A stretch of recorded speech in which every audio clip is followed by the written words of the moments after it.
पिताजी की आत्मा को शांति मिल जाएगी ना? हाँ बेटा, हम उसी के लिए तो जा रहे हैं। ये संपत्ति तो सिर्फ मेरी ही रहेगी, चाहे इसके लिए मुझे कुछ भी क्यों ना करना पड़े। बेटा, मैं तेरे लिए मीठा पानी लेकर आती हूँ, तू यहाँ से कहीं मत जाना, ठीक है? ठीक है माँ, जल्दी आना।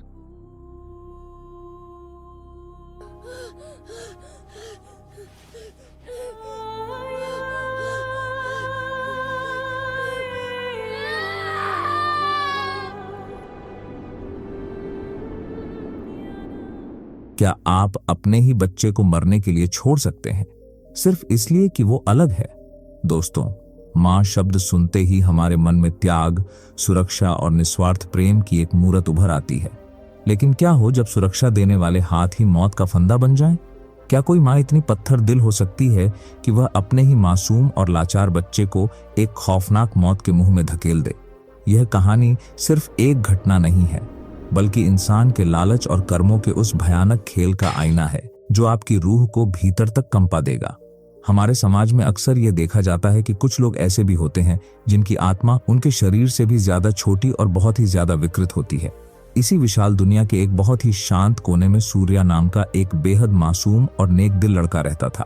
भगवान ने उसे एक बहुत ही साफ और पवित्र दिल तो जरूर दिया था, लेकिन उसका शरीर सामान्य बच्चों की तरह कभी नहीं बढ़ पाया। वह जन्म से ही एक बौना था।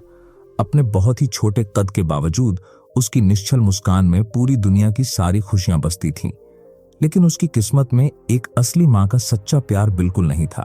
उसकी जिंदगी में भैरवी नाम की एक सौतेली मां थी, जिसका दिल लालच के घोर अंधेरे से भरा था। जब तक सूर्या के पिता जिंदा थे, तब तक भैरवी अपने जहरीले इरादों को छिपाए रखती थी। लेकिन पिता की मौत के बाद भैरवी को एहसास हुआ कि सारी दौलत का इकलौता वारिस वही छोटा बौना लड़का सूर्या ही है, और यहीं से उसके विनाशकारी और खौफनाक विचारों ने एक गहरी और भयानक शैतानी साजिश को जन्म दिया। इंसान का दिमाग जब लालच की गिरफ्त में आता है तो वह ऐसे ऐसे खेल रचता है जिन पर शैतान को भी शर्म आ जाए।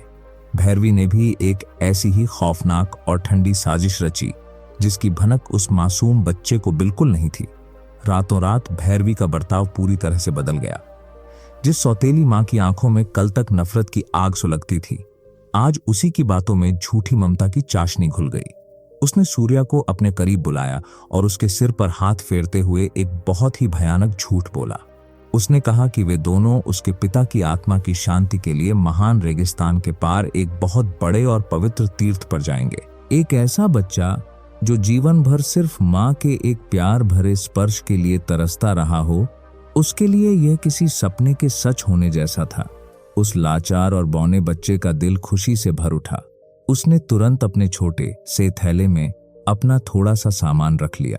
क्या आपको कभी उस वक्त बेबसी महसूस होती है जब आप किसी को मौत के कुएं में गिरता हुआ देख रहे हों और उसे रोक न सकें?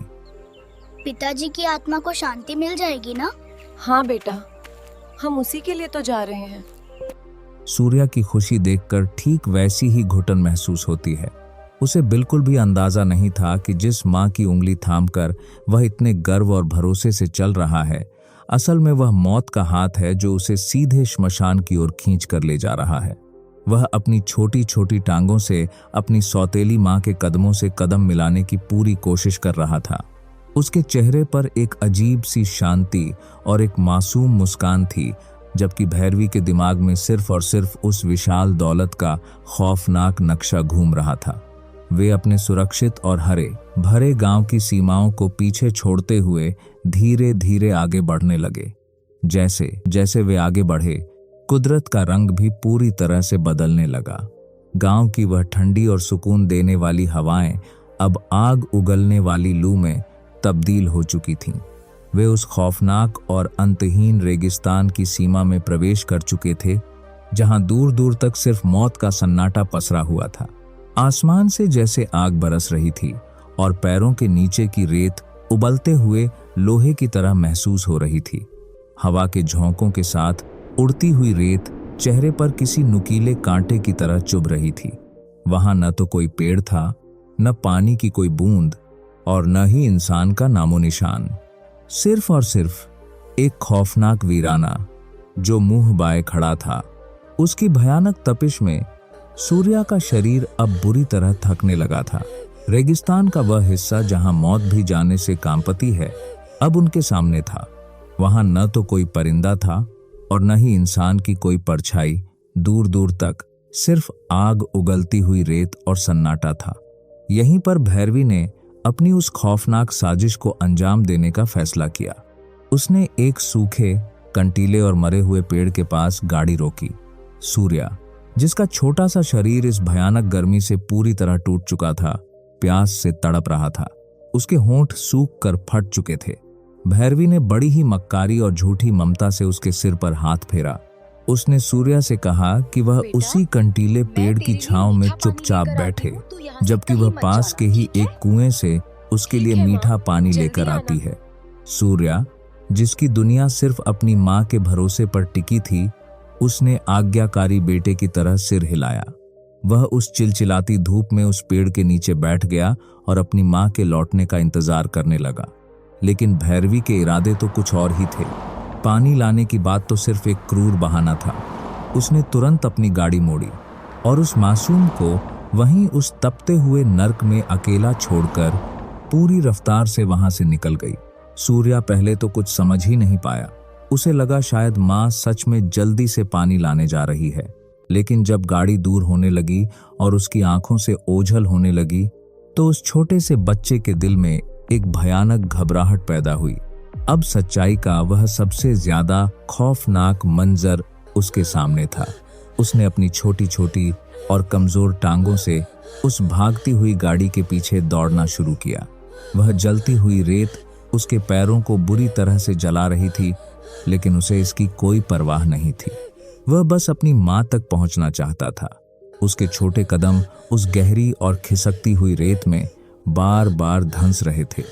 वह दौड़ता, फिर गिरता, फिर से उठता और फिर से दौड़ने की कोशिश करता। उसके गले से एक दिल दहला देने वाली चीख निकली, माँ, मुझे यहाँ मत छोड़ो माँ। लेकिन भैरवी ने एक बार भी पीछे मुड़कर नहीं देखा। वह चीख उस विशाल और बेरहम रेगिस्तान के सन्नाटे में कहीं खोकर रह गई। जरा सोचिए उस मासूम के दिल पर क्या गुजरी होगी, जिसे उस इंसान ने धोखा दिया जिसे वह अपना भगवान मानता था। उसका छोटा सा शरीर अब पूरी तरह से थककर उस उबलती रेत पर गिर पड़ा। उसकी आंखों से बहते हुए आंसू उस सूखी रेत में तुरंत सूख रहे थे। उसे अब साफ समझ आ गया था कि उसकी मां उसे वहां सिर्फ और सिर्फ मरने के लिए ही छोड़ गई है। एक ऐसा बच्चा जो खुद से एक कदम भी ठीक से नहीं चल सकता, वह इस भयानक आग उगलते रेगिस्तान में बिना पानी के कैसे बचेगा? क्या सचमुच यह उस मासूम और बेबस बच्चे की जिंदगी का अंतिम भयानक दिन था? रेगिस्तान का वह भयानक दिन ढलने लगा, लेकिन सूरज डूबने के साथ उस मासूम की तकलीफें और भी जानलेवा हो गईं। दिन में आग उगलने वाली रेत अब रात के गहरे अंधेरे में बर्फ की तरह जमने लगी थी। बर्फीली हवाएं उस छोटे से बौने बच्चे के कमजोर शरीर को निर्दयता से चीर रही थीं। सूर्या मौत के बिल्कुल करीब था। उसका गला सूख कर कांटा बन चुका था और सांसें बुरी तरह उखड़ रही थीं। वह सूखे कंटीले पेड़ के नीचे सिकुड़ कर लेटा था। उस घने सन्नाटे में दूर दूर तक किसी इंसान की कोई आहट नहीं थी। बस खामोश मौत उसके सिरहाने खड़ी थी। ऐसी स्थिति में कोई भी इंसान अपने साथ हुए उस घोर धोखे पर चीखता और उस कातिल को बददुआएं देता जिसने उसे इस नर्क में धकेला हो। लेकिन क्या आपको पता है कि एक सच्चे और पवित्र दिल की असली ताकत क्या होती है? मौत की उस खौफनाक दहलीज पर खड़े होकर भी उस निश्चल बच्चे के होठों से अपनी सौतेली मां के लिए नफरत का एक शब्द नहीं निकला। उसने कांपते हुए अपने छोटे हाथ आसमान की तरफ जोड़े और अपनी टूटती हुई सांसों के साथ प्रार्थना की। उसने कहा, हे ईश्वर, मेरी मां शायद रास्ता भूल गई हैं और मुझे ढूंढते परेशान हो रही होंगी। आप मेरी जान ले लेना, लेकिन मेरी मां को सही सलामत उनके घर पहुंचा देना। यह निस्वार्थ प्रेम और करुणा की एक ऐसी चरम सीमा थी जिसने सीधे ब्रह्मांड की नींव को हिला दिया। एक ऐसी महान पवित्रता जो शरीर के छोटे कद की मोहताज बिल्कुल नहीं होती। जैसे ही उस बच्चे के सच्चे आंसू उस जमी हुई रेत पर गिरे, कुदरत को अपना नियम बदलना ही पड़ा। उस वीराने में अचानक एक रहस्यमयी घटना घटने लगी। रेगिस्तान की वह जानलेवा हवाएं एक पल में पूरी तरह शांत हो गईं। सूर्य के चारों ओर की रेत रहस्यमयी तरीके से हिलने लगी और वहां एक बेहद तेज, सुकून देने वाली सुनहरी रोशनी फैल गई। उस अलौकिक रोशनी के बीच से एक दिव्य आकृति प्रकट हुई। वह रेगिस्तान का एक रहस्यमयी सिद्ध योगी था, जिसके चेहरे से असीम शांति और ऊर्जा छलक रही थी। उस दिव्य शक्ति ने बड़े प्रेम से उस मरते हुए बच्चे को देखा। भगवान भी उस छोटे शरीर में मौजूद उस विशाल आत्मा को देखकर हैरान थे, जिसने मौत को सामने देखकर भी सिर्फ अपनी कातिल मां की सलामती मांगी थी। योगी ने अपना चमकता हुआ हाथ आगे बढ़ाया और सूर्य के ठंडे पड़ चुके माथे को बड़े प्यार से छुआ। छूते ही एक अविश्वसनीय चमत्कार हुआ। सूर्य के शरीर की सारी थकावट, असहनीय दर्द और भयानक प्यास एक ही झटके में पूरी तरह से गायब हो गई। उसके रग रग में एक नई और जादुई ऊर्जा दौड़ गई। वह अब बेबस नहीं था। योगी ने एक बहुत ही गहरी और गूंजती हुई आवाज में उस बच्चे से कहा कि इंसान का सच्चा कद उसके शरीर से नहीं, बल्कि उसके दिल की पवित्रता से नापा जाता है। यह कहते हुए उस दिव्य रूप ने सूर्य के छोटे से हाथों में एक बेहद रहस्यमयी नीले रंग का चमकता हुआ जादुई पत्थर रख दिया। यह कोई मामूली पत्थर नहीं था, बल्कि यह कुदरत की वो महान ताकत थी जो हवाओं, खिसकती रेत और तूफानों को नचा सकती थी। अब वह बच्चा असीम शक्ति का मालिक बन चुका था। उधर रेगिस्तान की उस जानलेवा और भयानक खामोशी से मीलों दूर भैरवी अपने सुरक्षित गांव लौट आई थी। घर के भारी लकड़ी के दरवाजे को अंदर से मजबूती से बंद करते हुए उसके चेहरे पर एक खौफनाक, शैतानी और विजयी मुस्कान तैर गई। अब कोई रोने वाला नहीं था, कोई बोझ नहीं था और कोई भी उसका रास्ता रोकने वाला नहीं था। वह उस विशाल हवेली, उन लहलहाते खेतों और बेहिसाब दौलत की इकलौती मालकिन बन चुकी थी। यह एक ऐसी जीत थी जिसकी कीमत उसने एक मासूम की जान का बेरहम सौदा करके चुकाई थी। उसने पागलों की तरह जोर जोर से हंसते हुए हवेली के सबसे अंधेरे और सुरक्षित कमरे का ताला खोला, जहां पीढ़ियों का खजाना और सारी जमीन के कागजात रखे हुए थे। उस भारी लोहे की तिजोरी को खोलते ही सोने की पीली चमक ने उसकी लालची आंखों को पूरी तरह से अंधा कर दिया। वह अपनी इस खौफनाक जीत के नशे में इतनी ज्यादा चूर थी कि उसे उस मासूम की आखिरी दर्दनाक चीख भी बिल्कुल याद नहीं आ रही थी। लेकिन क्या आपको लगता है कि कुदरत के घर में किसी के आंसुओं का हिसाब इतनी आसानी से मिट जाता है? हम इंसान अक्सर यह भूल जाते हैं कि जब कर्मों का चक्र घूमता है तो वह इंसान के सबसे बड़े अहंकार को उसी के पैरों तले कुचल कर रख देता है। भैरवी ने अपने कांपते और लालची हाथों से जैसे ही उस चमकते हुए सोने के सिक्कों और तिजोरी में रखे उन बेशकीमती कागजातों को प्यार से छुआ, एक भयानक और रोंगटे खड़े कर देने वाला चमत्कार हुआ। उसके हाथों में मौजूद वह ठंडा और बेशकीमती सोना अचानक एक भस्म करने वाली खौफनाक आंच में तब्दील हो गया। देखते ही देखते उसकी फटी हुई आंखों के ठीक सामने वह सारा खजाना, वह सारी दौलत उसी रेगिस्तान की जलती हुई रेत में बदल गई, जिस रेत में वह उस मासूम को हमेशा के लिए दफन करके आई थी। इससे पहले कि वह इस सदमे से बाहर आ पाती या उसकी चीख निकल पाती, हवेली के उन बंद कमरों के अंदर अचानक एक खौफनाक और जानलेवा रेत का तूफान उठ खड़ा हुआ। खिड़कियां और दरवाजे अंदर से पूरी तरह बंद थे। फिर भी ऐसा लग रहा था जैसे पूरा का पूरा महान रेगिस्तान अपनी सारी ताकत के साथ उस कमरे के अंदर उतर आया हो। हवाओं का वह डरावना शोर इतना तेज था कि भैरवी की सांसें गले में ही अटक गईं। जलती हुई रेत के जोरदार थपेड़े उसके चेहरे और शरीर पर उसी तरह बेरहमी से पड़ने लगे जैसे कुछ घंटों पहले उस लाचार और प्यासे बच्चे पर पड़ रहे थे। प्रकृति अपना सबसे भयानक और तुरंत न्याय कर रही थी। तभी एक जोरदार और कान फोड़ देने वाले धमाके के साथ हवेली का वह भारी मुख्य दरवाजा टूटकर जमीन पर जा गिरा। तूफान की उस भयानक गर्जना उड़ती हुई लाल रेत और धुंध के बीच एक शांत आकृति खड़ी थी। भैरवी की आंखें खौफ से फटी की फटी रह गईं और उसके पैरों तले से सचमुच जमीन खिसक गई। दरवाजे पर कोई और नहीं बल्कि वही सूर्या खड़ा था, लेकिन आज वह कोई लाचार, रोता हुआ और बेबस बौना बच्चा बिल्कुल नहीं था जिसे वह तपती धूप में मरने के लिए छोड़ आई थी। आज उसके चेहरे पर एक बेहद अलौकिक, शांत और दिव्य तेज था जो किसी भी पापी की रूह को पल भर में कंपा दे। वह पूरी तरह से सुरक्षित था और उसके छोटे हाथों में रेगिस्तान के उस रहस्यमयी योगी द्वारा दिया गया वह नीले रंग का जादुई और धड़कता हुआ पत्थर एक सूरज की तरह चमक रहा था। उस छोटे से शरीर के पीछे कुदरत की एक ऐसी विशाल और असीम ऊर्जा का घेरा था जिसने भैरवी के उस घमंड भरे महल और उसके सारे गुरूर को एक ही पल में तिनके की तरह बिखेर कर रख दिया था। जो खौफनाक मौत भैरवी ने उस बच्चे के लिए बड़ी चालाकी से चुनी थी, आज वही मौत साक्षात रूप में उसके दरवाजे पर उसका इंसाफ करने आ खड़ी हुई थी। भैरवी के घमंड का वह बहुत ऊंचा और मजबूत महल आज पूरी तरह से ढह चुका था।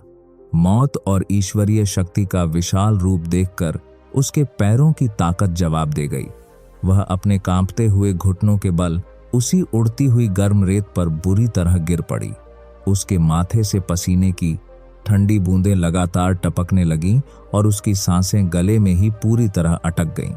जो महिला कुछ घंटों पहले उस छोटे और मासूम बच्चे को तपते हुए रेगिस्तान में तड़प तड़प कर मरने के लिए अकेला छोड़ आई थी, वह आज अपनी ही दर्दनाक मौत को सामने देखकर जोर जोर से गिड़गिड़ा रही थी। उसे पूरा यकीन था कि सूर्य के हाथों में चमकने वाला वह रहस्यमयी नीला पत्थर अब आग उगलेगा और उसे उसी भयानक दर्द के साथ राख में बदल देगा जो असहनीय दर्द उसने उस बेबस बच्चे को दिया था। उसने अपने हाथ जोड़ लिए और फूट फूट कर रोते हुए जिंदगी की भीख मांगने लगी। वह चीख चीख कर अपनी गलती कबूल कर रही थी, क्योंकि यह उसका आखिरी वक्त था और विनाश कोई नहीं रोक सकता था। क्या आपने कभी सोचा है कि एक पवित्र इंसान का असली बदला क्या होता है? हम सोचते हैं जो हमारे साथ बुरा करे उसे तड़पा कर मार देना चाहिए, लेकिन जो शक्ति नफरत को प्यार से जीत ले वही इंसान को देवता बनाती है। तूफान के बीच सूर्य धीरे धीरे अपने मजबूत कदमों से भैरवी की तरफ आगे बढ़ा। उसके चेहरे पर गुस्से की लकीर नहीं थी, बल्कि उसकी आंखों में शांत करुणा छलक रही थी। उसने भैरवी पर कोई वार नहीं किया, बल्कि अपना छोटा हाथ कोमलता और सम्मान के साथ अपनी सौतेली मां के सिर पर रख दिया। यह स्पर्श इतना शीतल था कि भैरवी का सारा खौफ और रेत का तूफान एक पल में शांत हो गया। सन्नाटे में सूर्या की मासूम आवाज गूंजी, जिसने भैरवी की आत्मा को हमेशा के लिए झकझोर दिया। उसने प्यार से कहा कि माँ, मैंने हमेशा आपको अपनी सगी माँ ही माना है। एक बेटा अपनी माँ से कभी बदला नहीं ले सकता, क्योंकि मेरा धर्म मारना नहीं बल्कि बचाना है। सूर्या के इन पवित्र शब्दों ने वह काम कर दिया जो कोई सजा या मौत कभी नहीं कर सकती थी। उसकी यह माफी भैरवी के लिए मौत से भारी सजा बन गई। उस पत्थर दिल औरत के सीने में दफन लालच, अहंकार और जहर आंसुओं के रूप में बह निकला। वह जोर जोर से रोते हुए उस बच्चे के पैरों में गिर पड़ी। आज उसने दौलत नहीं हारी थी, बल्कि अपना शैतानी रूप भी हार दिया था। उस बौने बच्चे के विशाल दिल ने एक पापी को पश्चाताप की आग में जल रही सच्ची मां में बदल दिया था। दोस्तों, इस कहानी ने हमें एक बहुत ही गहरा सच सिखाया है। हम अक्सर इंसानों को उनके शरीर और कद से नापते हैं, लेकिन ईश्वर हमेशा इंसान को उसके दिल और कर्मों से तौलता है। सूर्य का शरीर भले ही छोटा था, लेकिन उसकी आत्मा और उसका निस्वार्थ प्रेम किसी भी विशाल पहाड़ से बहुत बड़ा था।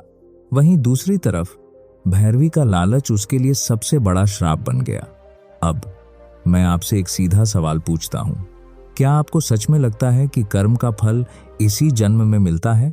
यह घटना साबित करती है कि ईश्वर की लाठी में कभी आवाज नहीं होती, लेकिन जब वह पड़ती है तो बड़े अहंकारियों की भी जमीन खिसक जाती है। भगवान हमेशा उन लोगों के साथ खड़े होते हैं जिनका दिल साफ होता है, चाहे दुनिया उन्हें कितना भी कमजोर या छोटा क्यों न समझे। वक्त हर चीज का हिसाब रखता है और न्याय होकर रहता है। अगर आपको भी ईश्वर के इस सच्चे और तुरंत न्याय पर पूरा भरोसा है तो इस वीडियो को अपने परिवार और दोस्तों के साथ जरूर शेयर करें। ऐसी ही और भी दिल को छू लेने वाली कहानियों के लिए हमारे चैनल बोधि पथ को सब्सक्राइब करें। वीडियो अंत तक देखने के लिए आपका बहुत बहुत धन्यवाद।